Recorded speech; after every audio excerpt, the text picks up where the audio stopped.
어린 양의 혼인잔치 이 제목으로 은혜를 나누기로 합니다.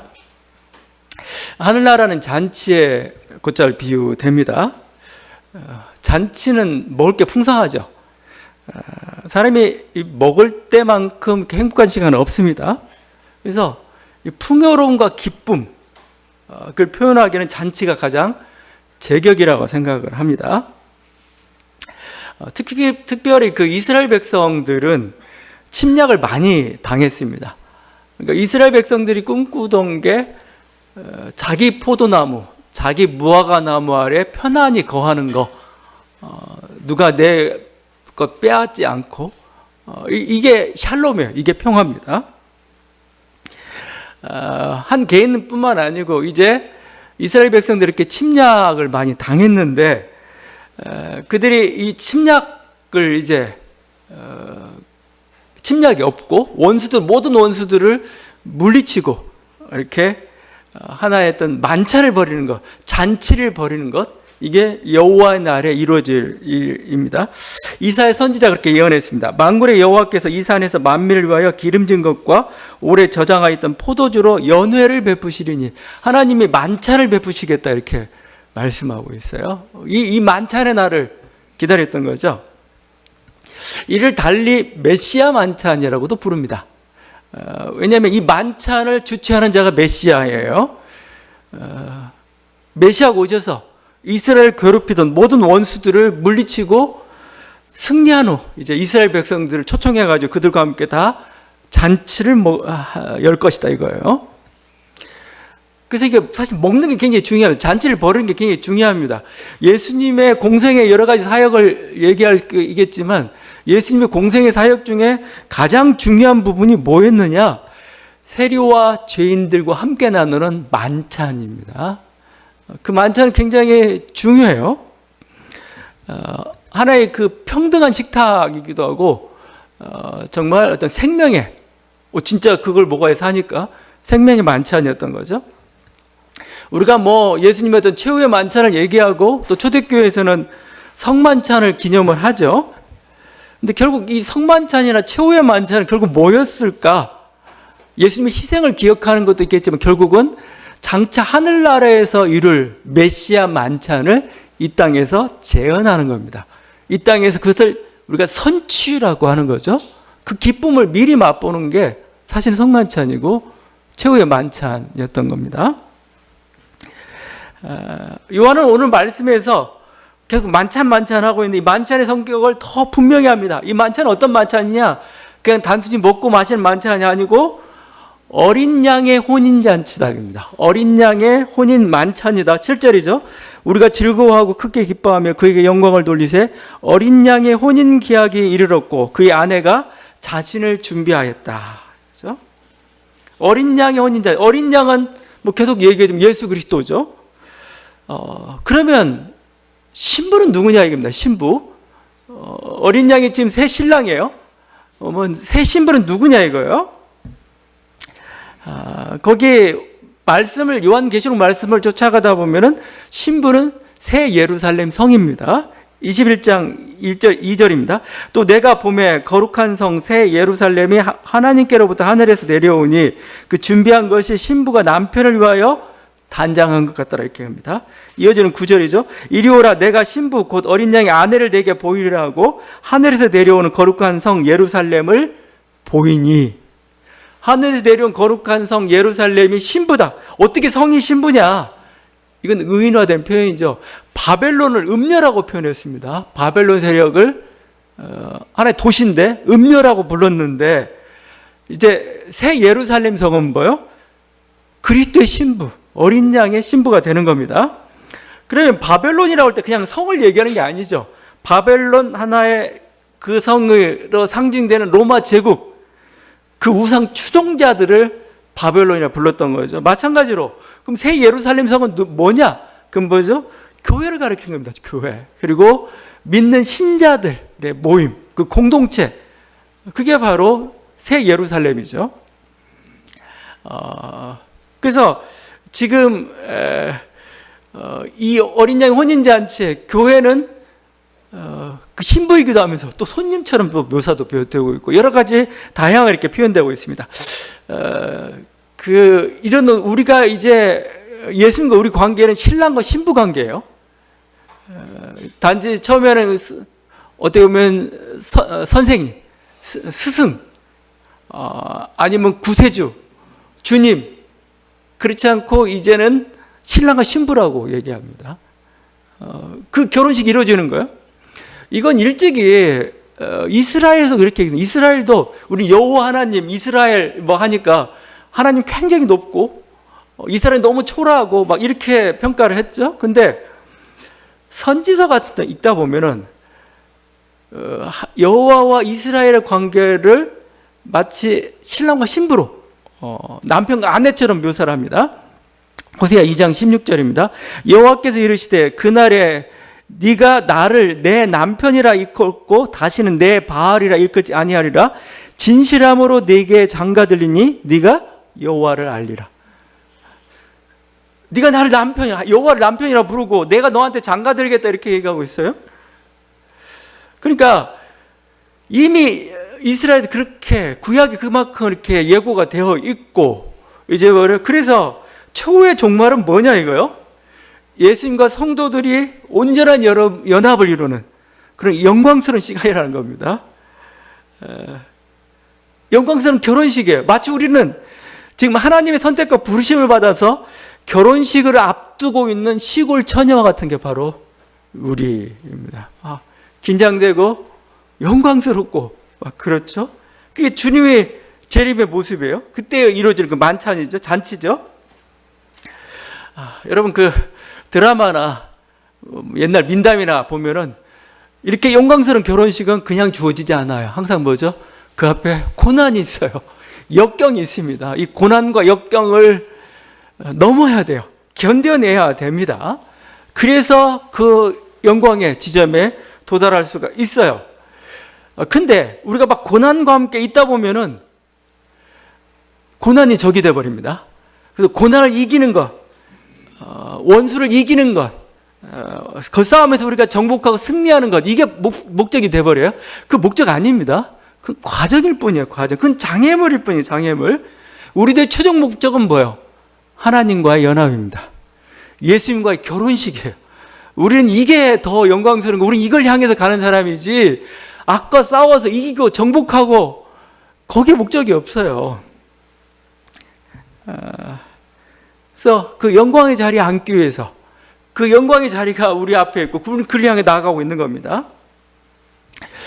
영광의 자리에 서기 위해서는 준비해야 될 게 있어요. 요한은 신부에게 깨끗한 세마포를 요구하죠. 8절입니다. 그에게 빛나고 깨끗한 세마포 옷을 입도록 허락하셨으니 이 세마포 옷은 성도들의 옳은 행실이로다. 이 세마포, 깨끗한 세마포 옷은 하객들도 손님들도 예복을 입어야 되겠지만 가장 중요한 건 신부가 이 세마포, 성결에 깨끗한 세마포를 입어야 됩니다. 그럼 깨끗한 세마포가 뭐냐라고 할 때 말씀은 답까지 주고 있죠. 옳은 행실이다 입니다. 옳은 행실. 원문을 보게 되면은 의로운 행위라는 뜻을 가져요. 의로운 행위. 옳은 행실이 뭐냐면 의로운 행위다. 정의라는 단어가 들어가 있어요. 그렇다면 신부에게 요구되는 의로운 행실이 뭐냐 이거요? 옳은 행실이 뭐야? 전 두 가지를 들 수 있다고 생각합니다. 먼저는 영적 순결이죠. 가장 중요한 거죠. 영적 순결. 저 사람만 사랑하고 저 사람과만 한 몸을 이루겠다. 이거죠, 이거. 그게 가장 중요한 거죠. 오직 예수님만을 사랑하고 세상이나 어떤 세상의 가치나 우상을 섬기지 않는다는 그런 일편단심의 마음이 가장 중요합니다. 이게 신부에게 요구되는 옳은 행실이죠. 다른 하나는 또 뭐예요? 예수님의 말씀에 따른 전적인 순종이죠. 그게 옳은 행실이에요. 예수님이 이렇게 지시한 게 있어요. 말한 게 있습니다. 그대로 하면 됩니다. 이걸 잘 보여주고 있는 게 복음서의 열처녀 비유 같아요. 열처녀 비유의 그 기름의 비밀입니다. 그 10명의 처녀가 있는데 지혜로운 5처녀는 어떻게 기름을 이미 준비하고 있었어요. 그래서 신랑 신부가 오니까 기름을 등불을 밝히고 그 혼인잔치에 참여를 합니다. 근데 기름을 준비하지 않은 다섯 처녀, 우리가 미련하다 이렇게 표현하고 있는데, 미련한 다섯 처녀는 부랴부랴 기름을 준비할 기름이 없어요. 기름을 준비하러 간 사이에 이미 신랑 신부 일행은 이미 안으로 들어 성은 닫혔고 혼인잔치에 참여하지 못하게 되죠.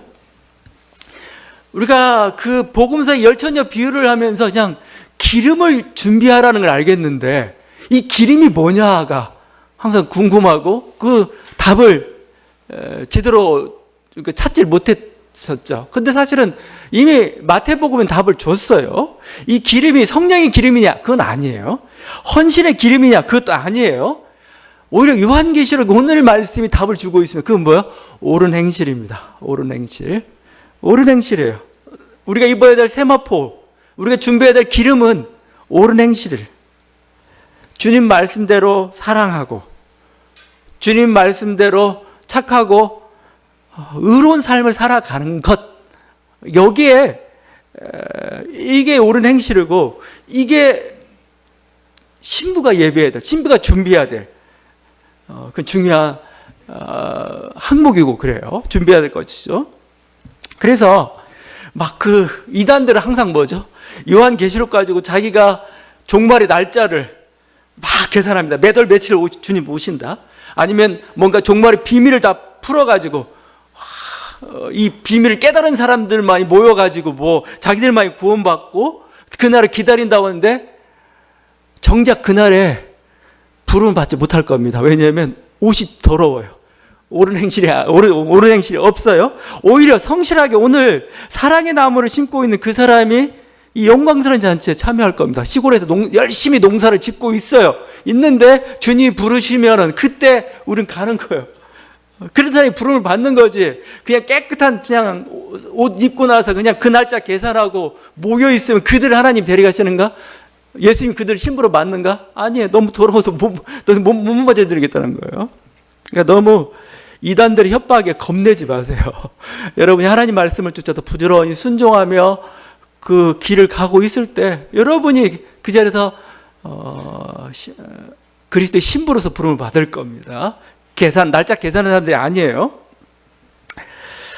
자, 그래서 하여튼 이렇게 영광스러운 어린 양의 혼인잔치가 있는데 문제는 이 어린 양의 혼인잔치가 바로 진행되지는 않습니다. 좀 기다려야 됩니다. 21장까지 조금 기다려야 됩니다. 20장까지도 이해를 하겠네요. 좀 기다려야 됩니다. 이 새 신랑은 이 결혼식을 하기 전에 먼저 해야 될 게 있어요. 뭐냐? 원수 사탄과 짐승과 세상 권력자들을 굴복시켜야 됩니다. 그래서 새 신랑은 지금 옷을 단장하고 있어야 되는데 그때 지금 먼저 해야 될 일이 있기 때문에 피 묻은 옷을 입고 백마를 타고 하늘의 군대를 이끌고 아마겟돈 전쟁터로 나갑니다. 지금 결혼식이 있어요. 결혼식을 하기 전에 승리를 해야 돼. 정복을 해야 돼. 저들을. 이 문제를 해결해야 돼요. 그래야 이 결혼식이 정말 영광스럽고 은혜롭게 되는 겁니다. 12절이죠. 내가 하늘이 열린 것을 보니 보라 백마와 그것을 탄 자가 있으니 그가 공의로 심판하며 싸우더라. 14절. 하늘에 있는 군대들이 희고 깨끗한 세마포 옷을 입고 백마를 타고 그를 따르더라. 이 새 신랑, 백마를 탄 새 신랑, 어린 양이 있고 하늘 군대가 아마 구름도 있겠죠. 구름은 나오지 않았죠. 구름을 타고 이제 싸우러 출정한 어디로 아마겟돈으로 가고 있어요. 근데 여러분 이 장면은 조금 유심히 살펴봐야 됩니다. 예전에도 그랬지만 지금부터 여러분 교리가 지금 많이 문제가 돼요. 좀 머리가 복잡할지도 모르겠지만 좀 따라와 보세요. 지금 이 장면은 왜 주목해야 되냐면 초대교회가 간절히 바랐던 게 뭐예요? 주님의 재림이죠. 다시 오심이죠. 어떻게 표현하면 구름을 타고 오시리라 있잖아요. 바로 그 장면입니다. 지금 하늘 구름을 타고 예수님이 재림한다라고 하셨는데 바로 그 장면이에요. 지금 요한이 그리고 있죠. 지금 근데 이렇게 자세히 비교하다 보면은 요한이 그리는 예수님의 재림의 그림하고 초대교회가 기대했던 그 재림의 어떤 그림이 약간 그 포인트가 좀 달라요. 강조점이 좀 다른 걸 볼 수가 있습니다. 그걸 좀 조화를 좀 시켜봐야 돼요. 그런데 먼저 사도 바울은 초대교회 그걸 대표하고 있죠. 그렸던 예수님의 재림의 그림은 데살로니가전서에 잘 나와 있습니다. 4장인데 이렇게 되어 있습니다. 4장 16절 17절 주께서 호령과 천사장의 소리와 하나님의 나팔 소리로 친히 하늘로부터 강림하시리니 그리스도 안에서 죽은 자들이 먼저 일어나고 그 후에 우리 살아남은 자들도 그들과 함께 구름 속으로 끌어올려 공중에서 주를 영접하게 하시리니 그리하여 우리가 항상 주와 함께 있으리라. 여러분 찬송가를 보면 맨날 주님 언제 오실런지 뭐 이런 찬양들 가득 차 있어요. 바로 그 순간인데 주님이 어떻게 오시는지 여러분은 또 어떻게 설명하고 있는지 여러분 알아야 그때 기쁨으로 주님을 맞을 수 있겠죠. 근데 좀 읽다 보면 사도 바울의 초점이 달라요. 뭐에 초점이 있을까요? 사도 바울의 초대교회 초점은 부활에 있습니다. 부활의 몸으로 새로운 세계에 들어가는 여기에 초점이 있습니다. 근데 요한은 어디에 초점이 있느냐? 전쟁에 초점이 있습니다. 초점이 달라요. 그 초점에 따라서 그림이 약간 다르게 표현되고 있습니다. 자, 사도 바울식으로 얘기하면 주님이 강림하실 때 제일 먼저 일어나야 되는 사건이 뭐예요? 다른 무엇보다 죽은 자들이 먼저 부활해야 됩니다. 죽은 자들이 일어나고 죽은 자들이 부활해야 돼요. 그러니까 여기 요한계시록 얘기하면 순교자들이 부활의 몸을 입어야 돼요. 부활의 몸을. 이걸 요한계시록은 첫째 부활이라고 얘기합니다. 그 20장에서 다음번에 20장에서 보게 되면 순교자들이 이 첫째 부활에 참여해요. 이들이 천년왕국에서 왕노릇을 하게 됩니다. 이렇게 표현합니다. 이는 계속 20장 5절인데 이는 첫째 부활이라 이 첫째 부활에 참여한 자는 복이 있고 거룩하도다. 자, 지금 제가 의문은 이 순교자들 언제 부활의 몸을 입느냐는 거예요. 자, 구름을 타고 하늘 군대가 되어 이렇게 올 때 이 하늘의 군대에 이 순교자들의 참여하느냐 이거예요. 부활의 몸을 입고. 아니면 그 요한의 말대로 따지면 20장에 천년왕국이 시작되기 전에 이들이 왕노릇해야 되는 몸을 입어야 될 거 아니야. 그때 천년왕국 시작될 때 그때 뭐 이렇게 부활의 몸을 입을 것인가 이거예요. 부활의 몸으로 그때 변형되는가 이거예요. 계시록에 서술하는 대로 보게 되면은 예수님이 하늘 군대를 몰고 올 때는 아닌 것 같아요. 아니고 그냥 서술한 데 그대로 가는 20장에 천년왕국 시작되기 전에 부활의 몸을 입는다. 첫째 부활이라는 표현들이 나오고 있어요. 왜 이런 표현들이 나올까? 요한은 부활 쪽보다 전쟁과 왕노릇에도 관심이 있어요. 오히려 땅에서의 천년왕국 왕노릇. 대신 사도 바울은 뭐예요? 부활에 관심이기 때문에 부활이 언제 있느냐가 더 중요한 거고 요한은 관심이 좀 없습니다. 초점이 다릅니다. 자, 이걸 제가 조화시켜버리는 뭐가 답이라고 얘기하지 않겠어요. 문제는 자기가 바라본 관점에 따라서 달리 말씀하신다는 겁니다. 다른 형태를 말씀하신다는 겁니다. 그거 그냥 좀 받아들이라는 겁니다. 또 볼 때 이 재림 때 일어난 사건 중에 하나가 사도 바울은 뭐라고 표현하냐면 휴거라는 걸 얘기합니다. 휴거는 뭐죠? 땅에 이제 죽은 자들은 부활한다고 하죠. 땅에서 살아남은 신자들이 구름 속으로 이렇게 땅에 살아있는데 이들이 구름 속으로 끌어올려져 가면 이걸 휴거랍니다. 한자로 들거 해가지고 휴거. 뭐죠? 그 영어로는 랩처 안 되는 캡처 뭐 이런 식으로 표현을 싹 낚고 차가는 요런 겁니다. 근데 이 현대 종말론자들이 가장 중요하게 생각하는 사건이 바로 이 휴거입니다.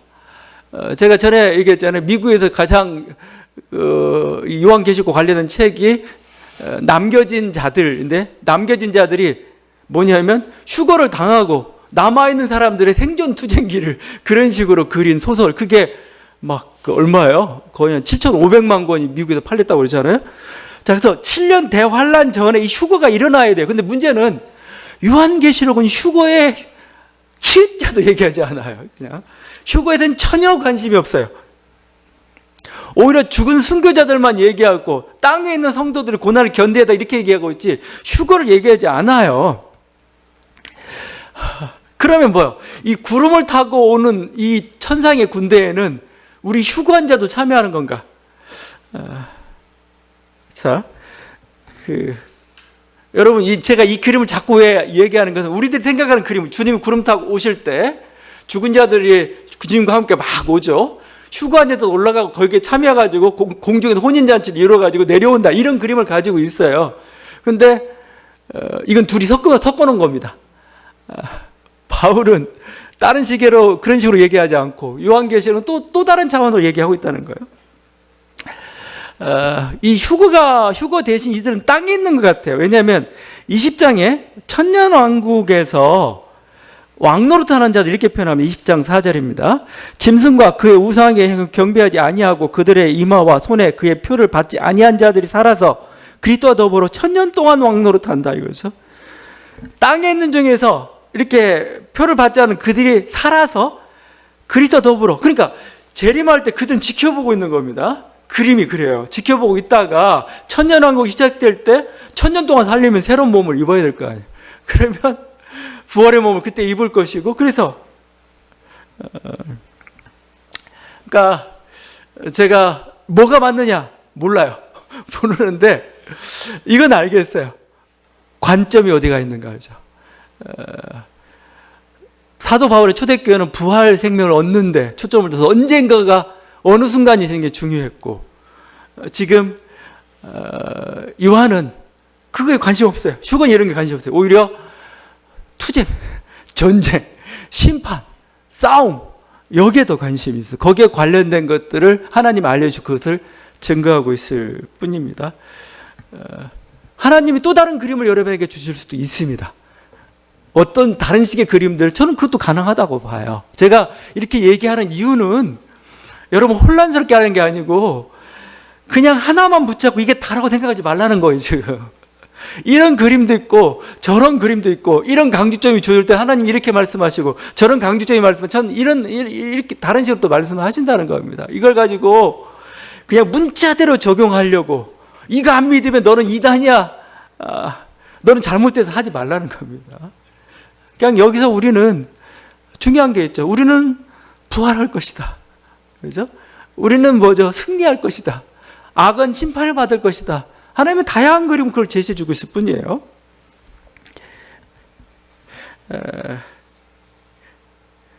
거기에 하여튼 우리들이 좀 조심해서 좀 봐야 됩니다. 지금 예수님이 이렇게 하여튼 구름을 타고 오십니다. 이제 오시면서 천상의 군대들을 가지고, 14절 다시 한번, 하늘에 있는 군대들이 희고 깨끗한 세마포를 입고 백마를 타고 그들을 따르더라. 군대는 이제 그렇다면 저는 아마 천군 천사일 가능성이 높습니다. 물론 여기에 순교자나 휴관 성도들이 참여한다 이렇게 얘기하는 사람도 있을 거지만, 좀 문장으로 봐서는 천군 천사가 하늘의 군대 같아요. 예수님 군대의 장군처럼 지금 백마를 타고 있습니다. 백마라는 건 뭐예요? 승리를 상징하는 거죠. 그리고 예수님 독특한 게 피 뿌린 옷을 입고 있어요. 옷을 입었는데 이게 피가 묻어 있습니다. 이 피는 뭐냐? 예수님이 골고다에서 흘리신 그 피입니다. 예수님이 골고다에서 흘리신 그 희생의 피입니다. 이건 또한 그냥 예수님의 피일 뿐만 아니라 순교자들이 억울하게 흘렸던, 교회사를 통해서 의인들이 억울하게 흘렸던 그 눈물과 피예요, 그게. 또 이것 하나의 예고적인 성격을 가지고 있습니다. 이제 너희들이 패배를 당하고, 원수들이 패배를 당하고 살육을 당하고 뭐요? 로마 제국 권력자들이 흘리게 될 그 피죠. 이 어린 양의 이름도 매우 다양합니다. 어린 양 이름, 오늘 이름이 여러 개 나와요.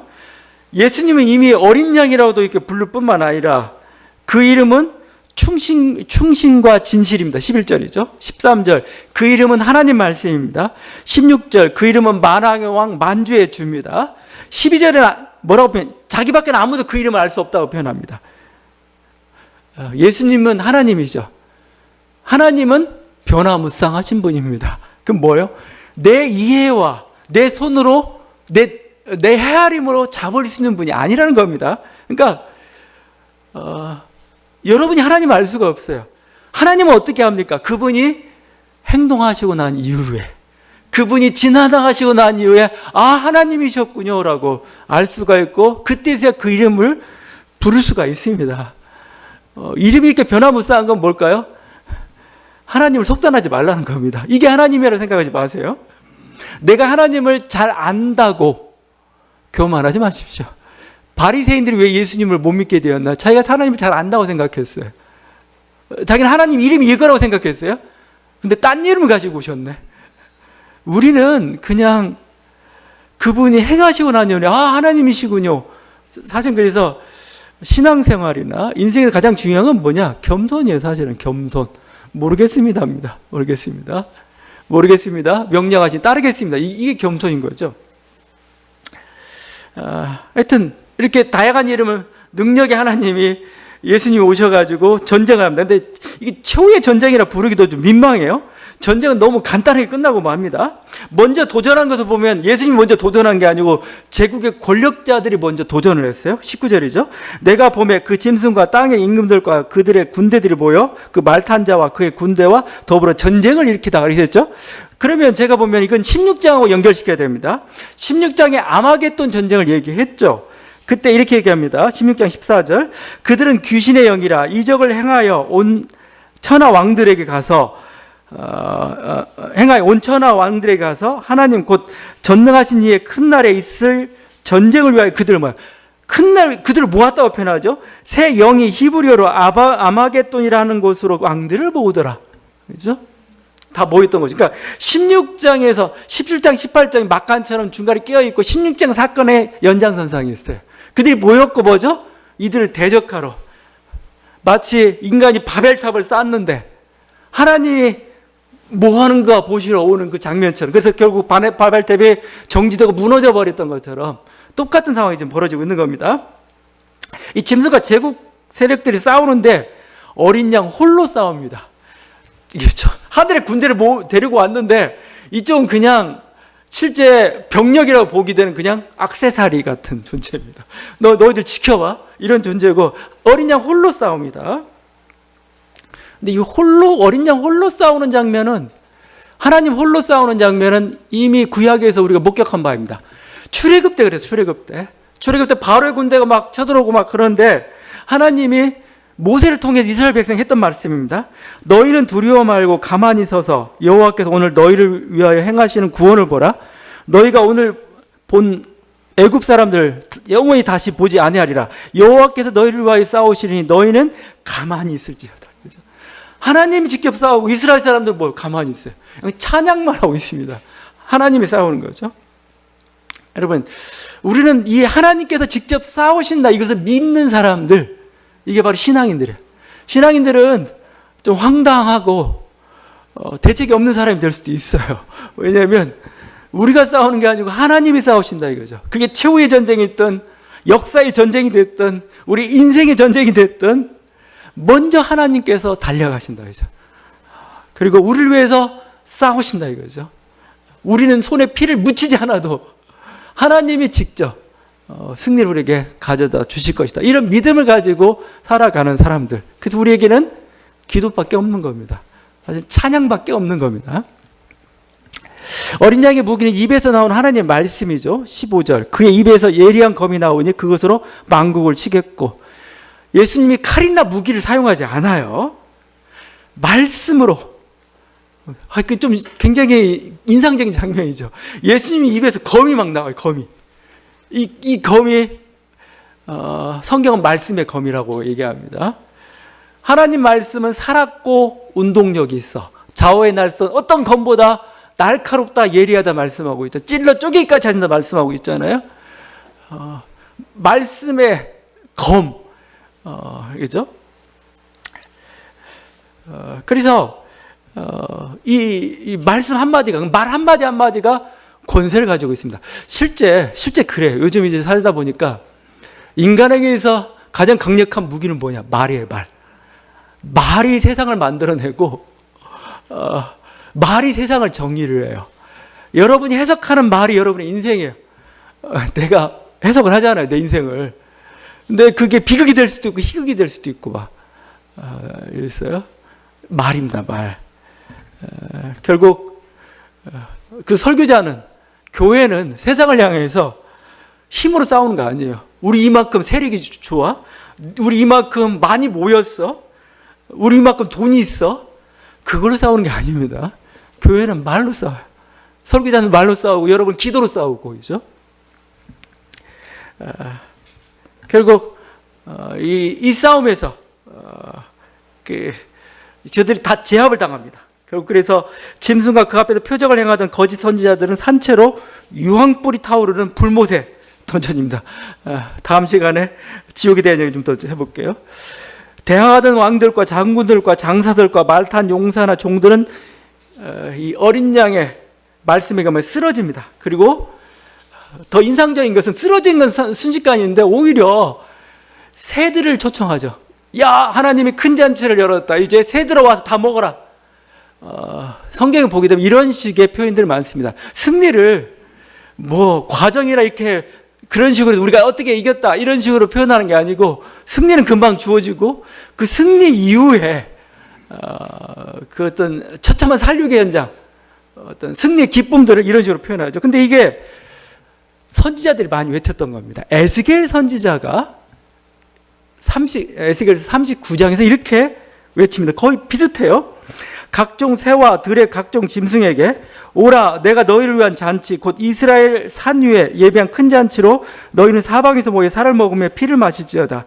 너희가 용사의 살을 먹으며 세상 왕들의 피를 마시기를 바산의 살찐 짐승 곧 순양이나 어린 양이나 염소나 숫송아지를 먹듯 할지라. 똑같죠? 근데 이 말씀은 놀랍게도 이제 20장의 요한계시록 설명하기 위해서 좀 필요한 말씀인데, 20장에 천년왕국의 곡과 마곡이라는 게 또 등장합니다. 그 곡과 마곡을 향해 했던 말씀이에요. 그 심판의 말씀입니다. 지금 패배자가 겪는 참혹한 살육의 현장이죠. 굉장히 끔찍하죠. 우린 막 혀를 끌끌 차죠. 그러면 갑자기 하나님 너무하시지 않나? 너무 무자비하지 않나? 여러분, 그럼 배부른 소리입니다. 그들은 지금 강자예요. 온갖 엄청난 파워를 가지고, 돈의 파워를 가지고 지금, 아니면 권력의 파워를 가지고 막 여러분 짓누르고 있어요. 여러분은 굉장히 약자예요. 근데 약자가 너무 젠체하지 마세요. 젠체하지 마세요. 이거 그럴 여유도 없어요. 막 너무나 막 압도적으로 당하고 있는데 그들을 통쾌하게 물리쳐야 돼. 통쾌하게 이게 그걸 좀 표현하고 있는 겁니다.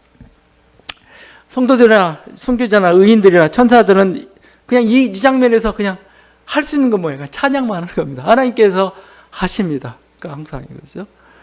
나라와 건세와 이것들이 대적하고 하지만 하나님께서 그들을 물리치고 하는 거죠. 우리는 뭐 그냥 옆에 서 있는 사람들입니다. 응원자들입니다. 응원자. 우리 인생의 문제에 있어서 그냥 내가 해결해야 되는데 그게 아니고 하나님 해결하신다는 겁니다. 나는 그냥 구경꾼은 좀 그렇죠. 우리 옆에서 응원하는 사람입니다. 하나님 힘내십시오. 거기서 나오는 찬양이 바로 할렐루야 찬양입니다. 오늘 할렐루야 찬양 굉장히 많이 나오죠. 1절 할렐루야 구원과 영광과 능력이 우리 하나님께 있도다. 3절 두 번째로 할렐루야니 그 연기가 세세토록 올라가더라. 4절 아멘 할렐루야. 6절 할렐루야 주 우리 하나님 곧 전능하신 이가 통치하시도다. 예수님은 승리자이십니다. 이 승리자 함께하는 저와 여러분들에게 간절히 바랍니다. 기도하시겠습니다.